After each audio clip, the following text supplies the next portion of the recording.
What's up, fellas? What's going on? It's your boy Nacho. Hey guys, I'm sorry I haven't posted in the last like 10 days or whatever. It's been a little busy, been working, been trying to figure some stuff out. If you guys know, I have a baby on the way coming in December, so you know, it's on me to make sure that we're doing good financially, we're moving in the right direction. All right, now I am going to be in nursing school, so I'll be studying to be a nurse, a registered nurse. So I got a lot of stuff to figure it out. Been a little busy, just couldn't really post as much. I could have, but you know, that's on me. But just trying to make sure that me and my family are moving in the right direction in the future. So just been trying to figure some stuff out.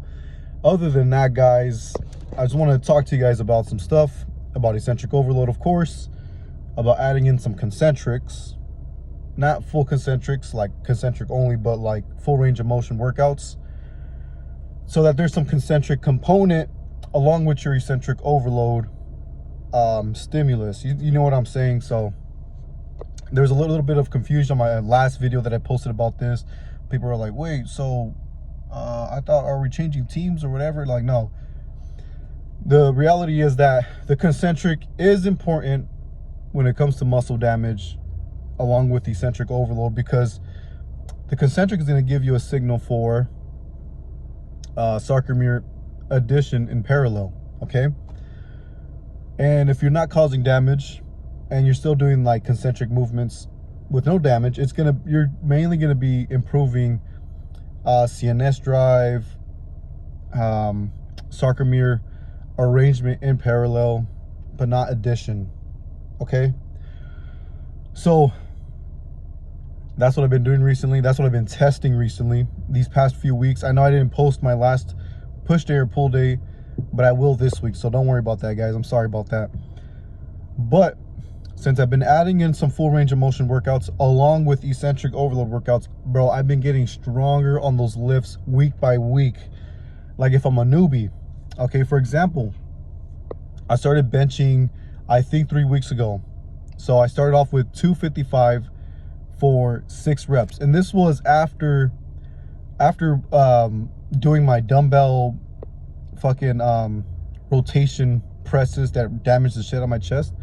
So I was doing bench after those dumbbells, and then after the OHP, the eccentric overload OHP work, I was hopping into bench after that. So I'm already damaged, right? I'm already fatigued and damaged. I was able to get 255 for 6 on that first week I did bench again. The next week I was able to do 265 for 6, and then this week I'm going to go for 270 for 6. I'm able to add weight weekly, and the reason is because I don't know if you guys remember, but I posted a video talking about the myonuclear domain limit and how it's flexible, right? You could grow within the limit. So what I'm guessing is that because of the first 5 months of, I think it was like 5 or 4 months of me doing eccentric overload, I was mainly doing accentuated eccentric overload, meaning I was just doing the eccentric, of course, very heavy, over 100% of my max. I was doing that for damage, right? So when you do that, you're going to, of course, cause muscle damage. You're gonna get more myonuclei, but since I'm only doing eccentrics, the main adaptation is gonna be sarcomeres in series, and you will get some in parallel, but not as much as if you're gonna do concentric, okay? So I'm getting sarcomeres in series, and the secondary adaptation will be sarcomeres in parallel, but not as much, okay? You're gonna get some, but not as much. So me doing that for the first like 4 months of this this experiment, I've probably gained a bunch of myonuclei, right? And so now that I'm adding concentric in to my work, I'm getting strong pretty fast. Like my force production is going up because I have a lot of room for my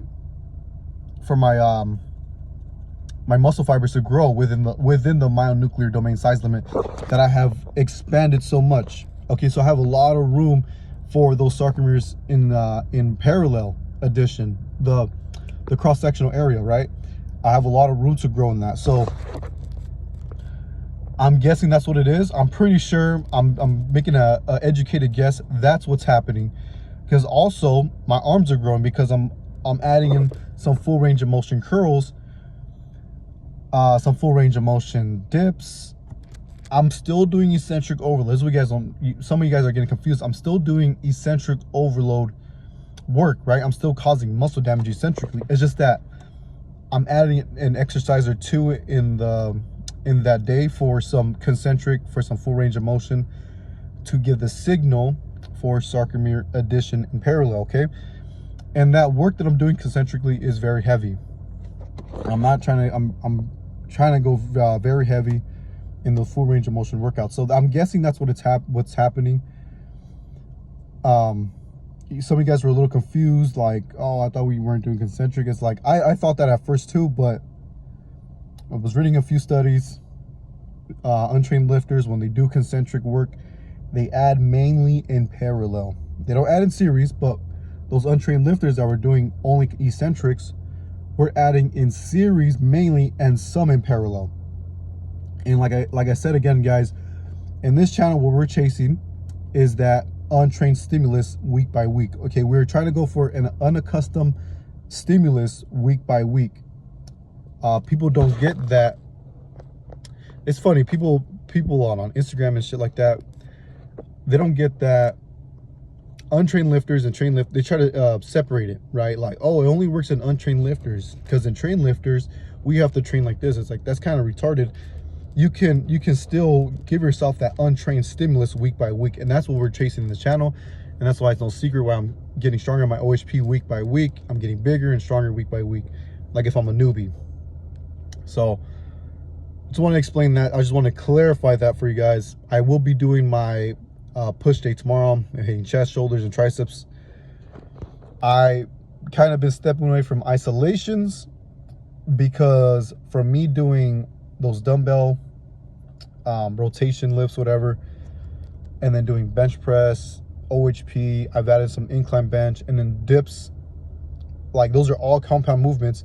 My chest gets damaged, my shoulders and my triceps get very damaged still. So there's really no need to do isolations for those muscles right now. Pull day, my RDL, I did my RDLs last week. I did 355 for 5 reps on those super deficit RDLs. That's getting way stronger too. So it's very exciting, guys. Let me know if you guys have any questions. I'll answer them, make videos about it. And I'll see you guys later. Peace.